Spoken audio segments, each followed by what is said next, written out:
आज दिन है 31 जनवरी 2026 और पिछले 12 घंटों में और अगले 12 घंटों में क्रिप्टो में क्या होने वाला है हम लोग सारा कुछ डिस्कस करेंगे। और जो कुछ हो चुका उसको भी एक दफ़ा देखेंगे कि क्या क्या कुछ हमारे सामने इस वक्त हो रहा है क्रिप्टो मार्केट के अंदर। नंबर वन पे गोल्ड और सिल्वर जो है वो बहुत बुरे तरीके से नीचे की तरफ आया।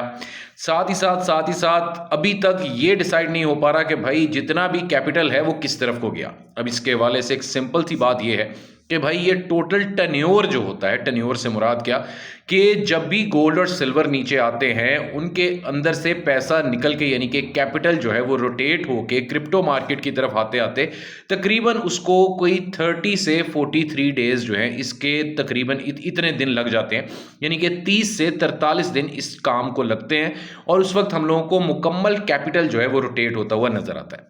दूसरे नंबर पे जो उससे भी ज़्यादा इंपॉर्टेंट बात है वो ये है कि भैया यूएस के अंदर पार्शली शटडाउन जो है वो होने लगा है।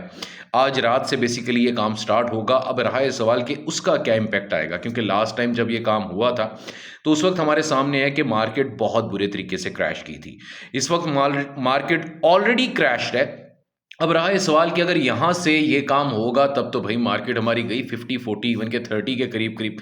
अब उसके अंदर आप ये कह सकते हो कि एक्सट्रीम फियर जो है मार्केट के अंदर ऑलरेडी ऐड हो चुका है। अवाम अब डर रही है कि बस यार अब तो वाकई में वो लोग जो कहते थे कि बियर मार्केट विल स्टार्ट सून वो बिल्कुल सही कहते थे, क्योंकि बियर मार्केट जो है वो तो काम शुरू होने वाला है। अगर जो ही ये आज रात को काम होता है पार्शियली शट डाउन वाला, इसका मतलब है कि हफ्ते 10 दिन के अंदर अंदर हम लोगों को एक मेजर ग्लिच जो है मार्केट के अंदर नजर आ सकता है। एनीवेज इसके ऊपर मेरी एक अपनी राय है। मेरी राय यह है कि भाई जिस तरीके से लास्ट टाइम गोल्ड ने आउट परफॉर्म किया था आफ्टर द यूएस शटडाउन, वही काम हम लोगों को इस दफा की क्रिप्टो मार्केट में नजर आ सकता है। और फिर से क्लियर कर देता हूं, अगर कोई ग्लिच आना भी होगा तो वो आप लोगों को पहले बीटीसी को 102 105 108 इन रेंजेस में लेके जाके जहां पे एक्सट्रीम फोमो क्रिएट हुआ होगा वहीं पे जाके इस तरह का कोई भी ग्लिच आ सकता है। उससे पहले तो कोई इम्कानात नहीं नजर आ रहे। बीटीसी की प्राइस अगर अभी देख ली जाए 83,100 के आसपास है।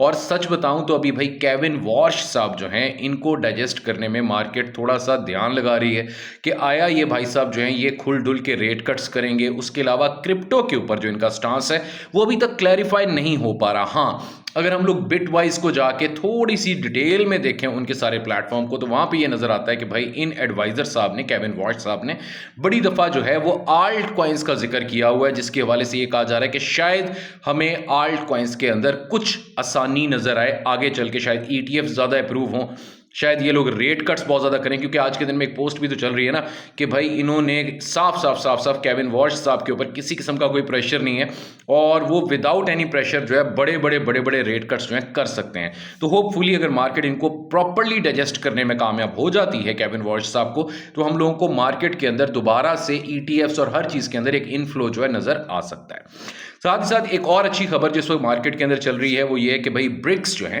वो इस वक्त सीबीडीसी पेमेंट्स के ऊपर गौर करें ताकि डॉलर से अपनी जान छुड़ा ली जाए और उनको खदशा है डी डॉलराइजेशन का। साथ ही साथ एक और बड़ी ज़बरदस्त किस्म की खबर जो इस वक्त मार्केट की जीनत आपको अनकरीब अपना बनती हुई नजर आएगी वो ये है कि भाई XRP जो है वो कल के दिन में 1 बिलियन XRP जो है उनको अनलॉक कर रहा है। और इसके हवाले से काफ़ी ज़्यादा चहमगोइयाँ चल रही हैं। कुछ लोग कह रहे हैं कि भाई बस अब XRP से बाहर निकल जाना चाहिए, जबकि बेवकूफ़ी है। हाँ, थोड़े दिनों के लिए शायद थोड़ा सा मसला हो, but overall XRP is one of the best item. साथ ही साथ एक और अच्छी खबर जो है जो कि बड़ी हैरान कौन है, अब अगर हम लोग अपने आप को देखें, मैं आप यानी कि जो आम रिटेलर्स हैं, तो हम लोग तो यही कहेंगे कि भाई 2025 में हमें सिर्फ और सिर्फ नुकसान हुआ। मगर ऑन द अदर हैंड जो टेथर वाले हैं उन्होंने कहा है कि भैया 23% डिक्लाइन के साथ हमें $10 बिलियन का इजाफा हुआ है हमारी टोटल वर्थ के अंदर 2025 के अंदर। तो भाई उनको फ़ायदा हो रहा है सिर्फ और सिर्फ स्टेबल करेंसीज को और कुछ नहीं। बीटीसी के हवाले से सिंपल सी बात यह है कि भाई 80,000 वाली जो इसकी एक्सपोर्ट है उसको बरकरार रखे। आज रात को है हमारे पास मंथली क्लोजिंग हमें 84,500 से ऊपर चाहिए। अगर नहीं मिलेगी तो हमारे लिए थोड़ा सा मसला पड़ेगा। अगर 84,500 से ऊपर अगर हम लोगों को आज रात को मंथली क्लोजिंग मिल जाती है तो काफ़ी ज़्यादा आसानी हम लोगों को नज़र आ सकती है और मार्केट आसानी से 93 95 98 और आराम से 1 लाख की जानिब जो है बरकरार हो जाएगी। अगर आप लोगों को हमारी वीडियोस पसंद आ रही हैं और आप लोग हमें ज्वाइन करना चाहते हो तो नीचे व्हाट्सएप चैनल का लिंक दिया हुआ है, अगर आप चाहो तो उसको ज्वाइन कर सकते हो। बहुत शुक्रिया।